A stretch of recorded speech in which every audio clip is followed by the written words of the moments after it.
Good morning to all. This is Anil Kumar Reddy.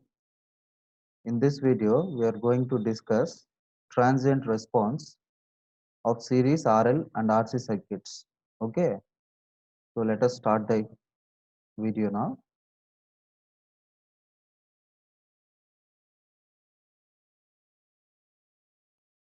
So here, first we will be looking into series RL circuit, transient response of series RL circuit. Okay, so what we are going to do is we are going to take a resistor and an inductor, as you can see on the screen.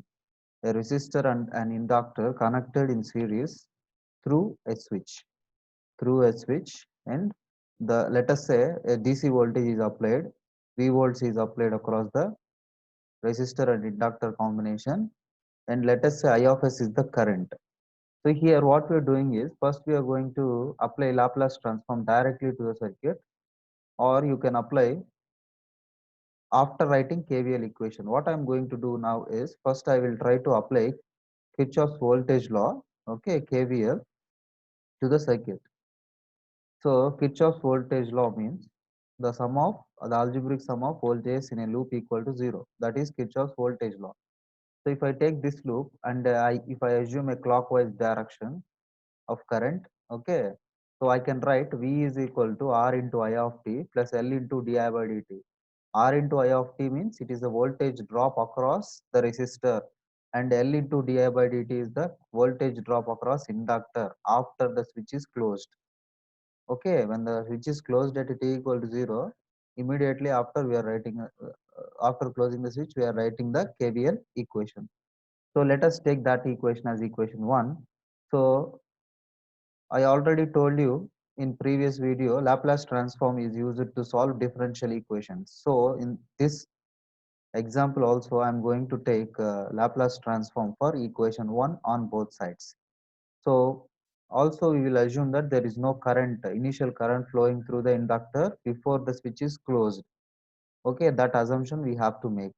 So after that, we have to apply Laplace transform on both sides to equation 1. Then we will get this equation. So Laplace transform of V is V by S. Laplace transform of R is R only, it will not change. And Laplace transform of I of t is I of S. And Laplace transform of L into di by dt is L into S into I of S minus I of 0 plus, where I of 0 plus is the initial current flowing through the inductor. So initial current flowing through the inductor is 0, because we have already assumed that there is no current flowing through the inductor before the switch is closed. Okay, so after applying Laplace transform, we will get that equation. Then we will be reducing it mathematically or simplifying it mathematically. So V by S is equal to, I'm taking I of S as common, R into L into S, okay, and this I of 0 plus will become 0, okay. Therefore, directly I'm taking I of S as common, so that we will get this equation. Then what we will do is we will try to still simplify this. Okay, I will try to find I of S. So here it is, I of S is equal to V by S by R plus LS. That is the value of I of S. So once you got I of S, then you have to make partial fractions. So if you want to make partial fractions, what you have to do is you must have only S here, which means the coefficient of S must be 1, so that it will be easy for you to solve the problem. Okay. So what I will do is I will divide numerator and denominator with L, so that I will get V by L by S into R by L plus S. So now I am taking partial fractions. So for this S, I am going to take arbitrary constant A. Therefore, I will write A by S plus, and for this S plus R by L, I am going to take B as arbitrary constant. Therefore, B by S plus R by L. So let us take this as equation 2. Okay. So after taking this as equation 2, what I am going to do is I am going to find the value of A and the value of B also. So value of A can be found like this. we have to write A is equal to V by L plus S plus R by L when S equal to 0. So we have to substitute when S equal to 0. So if you replace S equal to 0 here, that will become V by L by R by L. That will ultimately will give you A is equal to V by R. So that is the value of A, arbitrary constant A. Next, in order to find B value, again we have to write V by L by S when S is equal to minus R by L. So if we replace S equal to minus R by L, we will get B is equal to minus V by R. So both the arbitrary constants A and B are found. Now what we have to do is we have to substitute A and B in equation 2. Okay, substituting A and B in equation 2, we will get V by Rs minus V by R into S plus R by L. So once we got I of S, then what you have to do is we'll have to apply inverse Laplace transform. After making partial fractions, we have to apply inverse Laplace transform on both sides. If you apply inverse Laplace transform on both sides, then I of S will become I of t, V by R is constant. For 1 by S, inverse Laplace transform is 1. Therefore, we are writing V by R into 1 minus V by R is constant. Inverse Laplace transform of 1 by S plus R by L. Okay. If you remember, Laplace transform standard equations, we were writing Laplace transform of 1 is equal to 1 by S. Laplace transform of 1 by S plus A is equal to e power minus AT. If you follow that result of Laplace transform, then you can write inverse Laplace transform of 1 by S plus R by L is equal to e power minus R by L into t. So after writing inverse Laplace transform, then we will try to take V by R as common so that we can have current as I of t is equal to V by R into 1 minus e power minus R by L into t amperes. And this is the current flowing through the inductor after closing the switch. Okay. And this response is called transient response. And if you want to say it in current, this current is known as transient current. Okay. So what we will do is we will try to find the current, or so this one is a graph showing current and voltage in transient time as well as steady state time. Transient time means it is the time required to reach the steady state value after closing the switch. So here what we are doing is, as you can see, initially there is no current flowing through the circuit. So the current is zero. Initially current is zero. So after some time current is reaching to its maximum value. At one point it will reach a constant value, that, and this is known as a steady state. So this is called a steady state value, and this is called steady state, sorry, transient value. So this current is known as transient current and this current is known as steady state current. So steady state current is reached when the switch is closed. Okay, it will take some time. So every response consists of two responses actually. First one transient response, second one steady state response. Transient response is also known as natural response. Okay, because this kind of response is due to the nature of elements. What is the nature of element we are using? Resistor doesn't allow flow of current. It will resist the flow of current. And inductor, what is the property of an inductor? Inductor will not allow sudden change in current. Therefore when you close the switch, inductor will not allow sudden change in current. Therefore current will reach its steady state value slowly, which means it is taking some time to reach the steady state value. So you call it as a transient time or transient period. After transient period, then it will current will reach the steady state value or constant value. So you call it as a steady state response, or you can say it as a forced response, because we are having the response of a forcing function. Forcing function is nothing but input.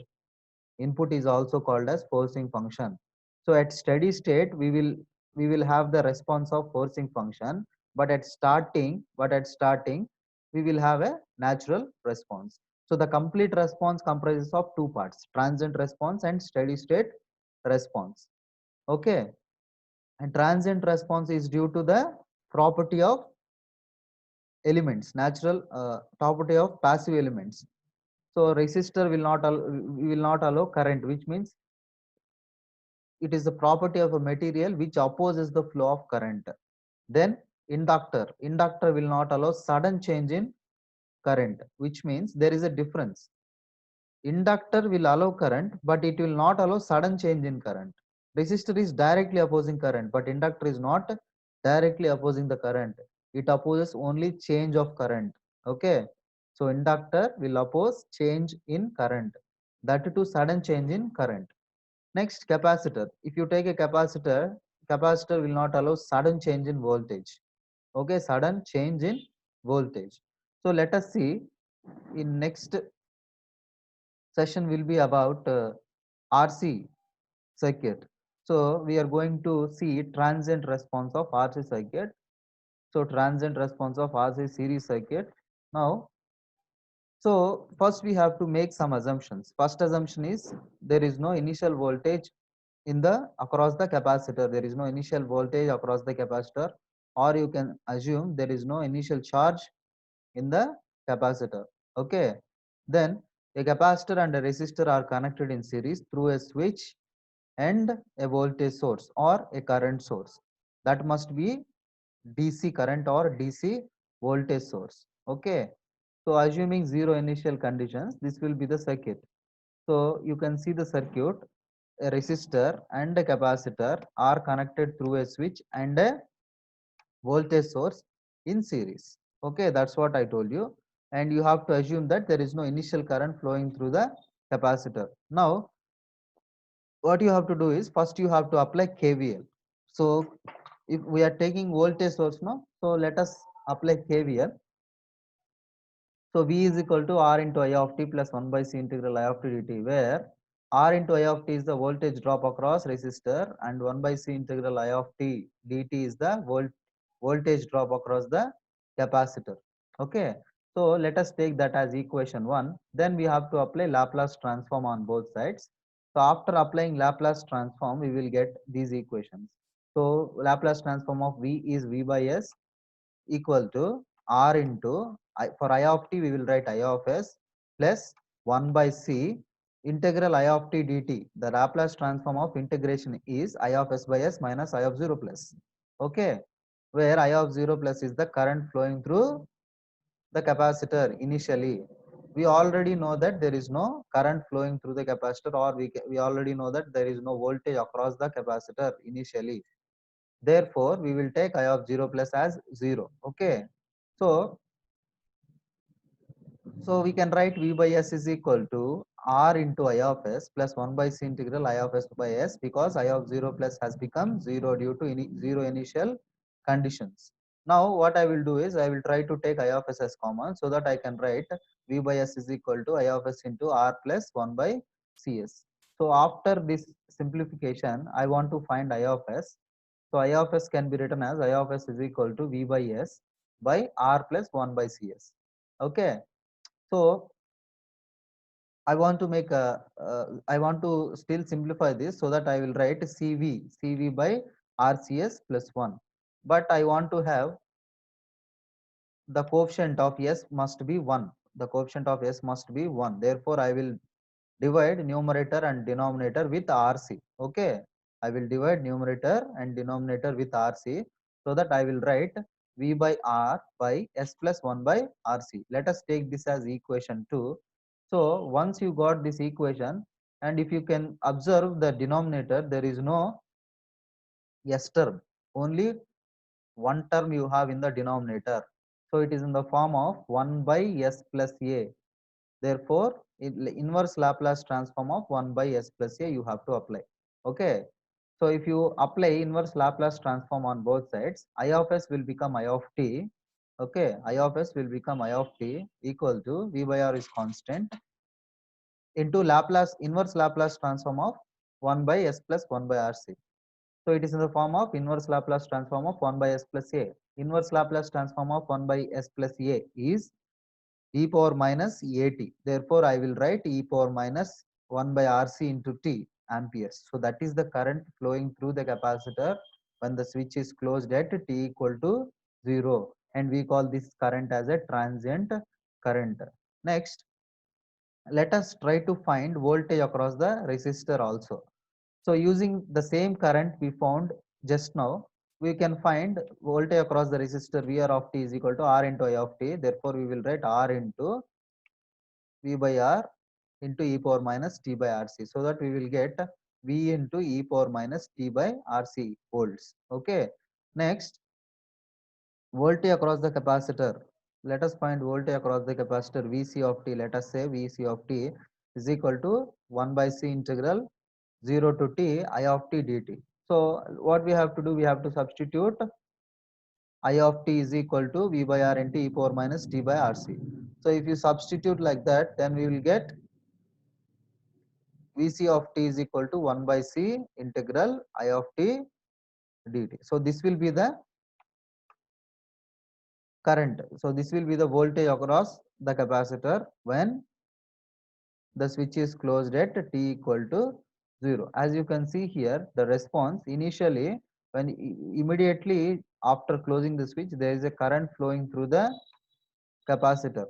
But as the time keep on changing on x-axis, time keep on changing on x-axis, the value of current flowing through the capacitor is gradually reducing, and at one point it will reach to 0. So after 5 time constants, let us say it is reaching to 0, which means the capacitor initially acts as a short circuit, and at steady state capacitor acts as open circuit. Okay. And if you talk about inductor, inductor initially acts as open circuit. At steady state, inductor acts as short circuit. Coming to capacitor, capacitor initially acts as short circuit, and at steady state capacitor acts as open circuit. So if the capacitor is open circuited, there is no current flowing through the capacitor. So that you have to understand.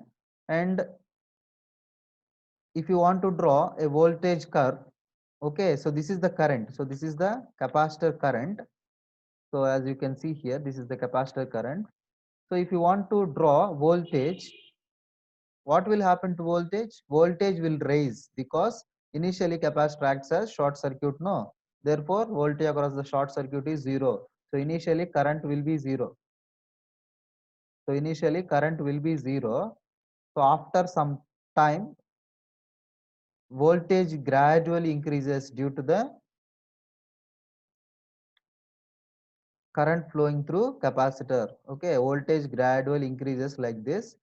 At the same point where this, so here at this point after 5 time constants, current will come to 0, voltage will come to maximum. Maximum in the sense, whatever voltage we have applied for the circuit, that voltage will be appeared across the circuit. Okay, that voltage will be appeared across the circuit. So we call that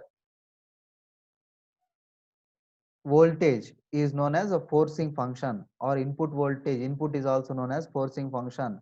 So in RL series or RC series circuit also, there is a there are two types of responses. So this one is until here. So this one is, transient response. So this one is transient response. After this, we are looking into steady state response, even for voltage also. So voltage is, so this is the voltage. So this is the transient part of voltage, and this is the steady state part of voltage. So initially voltage is 0, current is maximum. Okay. And at steady state, voltage is maximum, current is 0. So they are going to invert their values after some time. Okay. So this response is known as transient response. So the complete response can be, is the combination of transient response plus natural plus forced response. And transient response is also known as natural response. Okay. Steady state response is also known as forced response. So complete response equal to complete response is equal to transient response plus steady state response. Or you can say in another words, complete response equal to natural response plus forced response. So this is how you have to understand the natural response or transient response of RL and RC circuits. In next session, we are going to look into transient response of series RLC circuit, and also we are going to see some problems. Okay, thank you.